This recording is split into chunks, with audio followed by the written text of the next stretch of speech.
Las apariencias engañan, o al menos eso es lo que se suele decir. Esta frase tan utilizada puede valer para multitud de ejemplos a lo largo de la historia, como por ejemplo una guerra que parecía rápida y fácil de ganar y luego no fue así.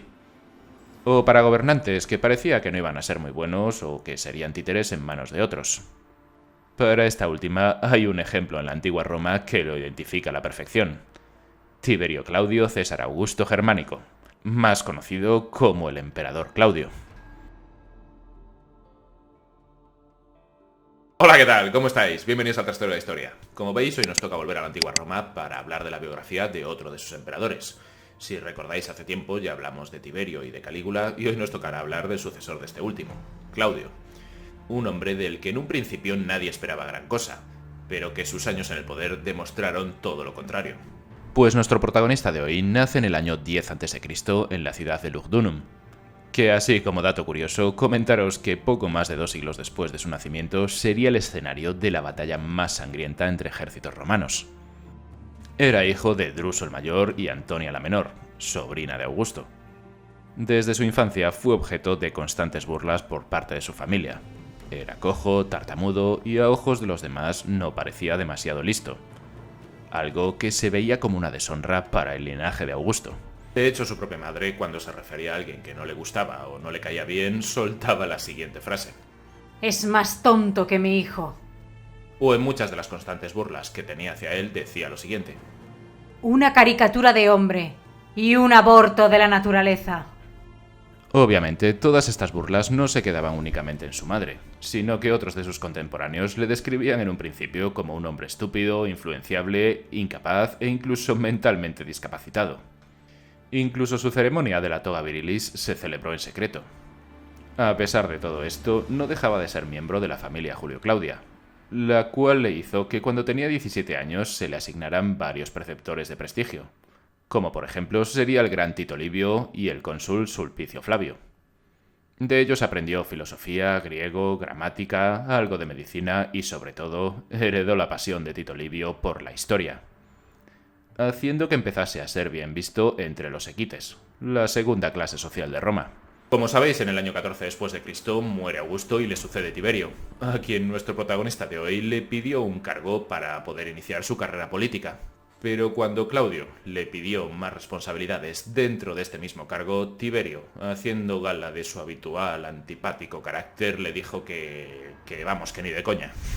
Por lo tanto, a Claudio no le quedó otra que retirarse de la vida política y dedicarse al estudio de la historia de Roma, Cartago y los etruscos. Y se dice que llegaría a escribir una obra que desgraciadamente no ha llegado hasta nuestros días.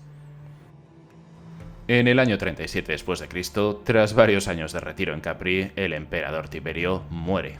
Y a pesar de que había dejado por escrito en su testamento que Calígula y Tiberio Gemelo gobernasen el imperio juntos, el primero de ellos maniobró junto a Nevio Sutorio Macrón para convencer al Senado de que él debería ser el que gobernase en solitario. Y así fue. Y ahora sí, cuando nuestro protagonista de hoy estaba ya cerca de los 50 años, consiguió por fin un cargo importante, ya que su sobrino Calígula le nombró cónsul. Un cargo que, como ya os dije en el vídeo que hice sobre Calígula, probablemente en los primeros meses seguramente disfrutó, pero cuando Calígula cayó enfermo y luego se recuperó, todo cambió. Creyendo que habían intentado envenenarle, empezó a deshacerse de todos los cercanos a él. Gemelo fue inducido al suicidio, Macrón ejecutado y sus hermanas exiliadas. También persiguió a senadores y gente adinerada, pero sin embargo, la fama que había cosechado Claudio entre su familia le valió para que Calígula nunca viese en él a alguien peligroso. La crisis económica que vivía el imperio, unidas a las persecuciones contra el Senado y, para remate, el fiasco de su campaña en Britania, hicieron que varios senadores conspiraran junto al líder de la Guardia Pretoriana, Casio Querea, para asesinarle. Algo que ocurrió en el año 41 después de Cristo, antes de que Calígula cumpliese los 4 años en el poder. Temiendo por su vida, nuestro protagonista de hoy corrió a esconderse en un palacio, y aquí varias fuentes clásicas nos cuentan la historia de que un pretoriano le encontró detrás de una cortina y allí mismo los pretorianos le aclamaron como nuevo emperador. Y aquí esta fama de estúpido que tenía volvió a jugar a su favor, ya que el Senado vio en él un hombre muy manipulable y sobre todo poco peligroso para sus intereses, por lo cual no tuvo problema en aceptarle. Y bueno, también añadir que en la familia Julio Claudia había habido tal escabechina que él era el único que quedaba. Una de las primeras medidas que adoptó fue la de aumentar sensiblemente la paga a los pretorianos, lo que hizo un vínculo aún más fuerte entre estos y la figura del emperador. Y ya de paso no fueron pocos autores de la posteridad que sospecharon que éste podía haber tenido algo que ver con el asesinato de su predecesor. Al contrario que sus dos predecesores, desde el primer momento mostró una buena colaboración con el Senado, y muchos empezaron a ver que este hombre no era tan tonto e incapaz como muchos pensaban. Bajo su mandato se reanudó la política expansiva del imperio, la cual llevaba parada desde tiempos de Tiberio. En sus 13 años como emperador, el imperio llegó a crecer en 6 nuevas provincias, bien mediante conquista o bien mediante la anexión de reinos aliados. Pero la que fue sin duda su gran conquista fue aquella en la que su predecesor había fracasado estrepitosamente, Britania. Aunque bueno, también añadir que Augusto había preparado la invasión de la isla en 3 ocasiones, pero por diferentes motivos no la había podido llevar nunca a cabo. Las fuerzas romanas conquistaron la isla y establecieron allí a Publio Storio como gobernador tras la caída del caudillo local Carataco. Pero a pesar de que Claudio celebró su triunfo por las calles de Roma, la situación en Britania tardaría bastante tiempo en ser estable. En cuanto a la ciudad de Roma, acometió un buen programa de reformas urbanísticas, como la creación de 2 acueductos, uno de ellos el Aqua Claudia, iniciado por su predecesor y que llegaría a medir un total de 70 kilómetros de longitud. También construyó nuevos canales fluviales y nuevas calzadas para agilizar el transporte de alimento. Pero claro, la historia de este emperador jamás podría estar completa si no hablásemos de sus mujeres, que en este caso Claudio se casó en 4 ocasiones. Pero bueno, las 2 primeras enseguida quedaron opacadas por las 2 siguientes, que bajo mi punto de vista fueron 2 de los personajes más interesantes de toda la antigua Roma: Agripina y Valeria Mesalina.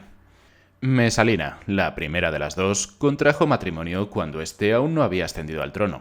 Ella contaba con tan solo 15 años y él con 47. A esta mujer, Tácito y Suetonio la describieron siempre como una mujer sexualmente insaciable, corrupta y cruel. Durante el tiempo que estuvo casada con Claudio, la pareja tuvo 2 hijos, Claudia Octavia, que en el futuro sería la primera esposa del emperador Nerón, y su hijo británico. Ya con Claudio en el poder, ella estuvo en el centro de todas las conjuras palaciegas y logró deshacerse de muchos cortesanos, unos por ejecución y otros por exilio. A veces incluso se deshacía de sus propios amantes, o a veces de las amantes de sus amantes. Su final llegaría cuando tuvo un romance con el cónsul Cayo Silio, con quien incluso llegaría a casarse en secreto, e incluso se suele contar que ambos habían tramado una conspiración contra Claudio. El emperador se enteró de todo esto y obligó a ambos a suicidarse, pero ante la imposibilidad de hacer tal acto, Mesalina le pidió a un centurión que lo hiciera por ella. Sobre todo lo que se ha dicho de esta mujer a lo largo de la historia, hoy en día hay varios autores que ponen en duda o al menos relativizan gran parte de sus actos. Y bueno, para explicarlo mejor os dejaré abajo en la descripción un artículo de mi amigo El Reto Histórico que creo que lo explica a la perfección. Ahora vamos con la que fue su 4ª y última esposa, la que dicho sea de paso es una de mis personajes favoritos de la antigua Roma, Agripina la Menor. Aquella que fue hermana, esposa y madre de emperadores, y a la que la historia tacha de malvada, manipuladora, cruel, ambiciosa y asesina. A quien Claudio había liberado de su exilio en la isla Pandataria tras haber sido acusada de intentar matar a Calígula. Tras morir en extrañas circunstancias, su segundo marido empezó a acercarse cada vez más a su tío Claudio. Tras la caída en desgracia de Mesalina, Agripina se convirtió en la nueva esposa del emperador y consiguió que adoptase a su hijo Nerón para posteriormente convertirlo en su heredero, alegando que Británico era todavía muy joven y sobre todo haciendo sembrar la duda en Claudio de que igual él no era el padre del chico. De esta forma llegamos a la noche del 12 al 13 de octubre del año 54, en la que el emperador pidió para cenar un plato de setas. Pero según nos cuentan Tácito y Suetonio, Agripina había envenenado el plato gracias a los servicios de Locusta, una de las envenenadoras más famosas de la historia, y la cual también se dice que facilitaría el veneno a Nerón para que pudiese envenenar a Británico unos pocos meses después. Tras ingerir el plato de setas, Claudio comenzó a encontrarse mal e hizo que le trajeran una pluma para hacerle vomitar. Pero su mujer se había adelantado a esto, envenenando también la pluma. algo que hizo que el emperador perdiera la vida esa misma noche, un 13 de octubre del año 54. Aunque bueno, también es justo recalcar que no son pocos los historiadores modernos que tienen serias dudas sobre la implicación de Agripina en el crimen de Claudio. Y hasta aquí mi vídeo de hoy. Si os ha gustado, ya sabéis, podéis dejarme un like, que me ayuda mucho, un comentario que me ayuda todavía más, o compartir el vídeo en vuestras redes sociales. Y bueno, si no os ha gustado, pues como suelo decir en alguna ocasión, recomendárselo a quien que os caiga mal para que se fastidie y se lo trague. Un saludo y hasta el próximo vídeo.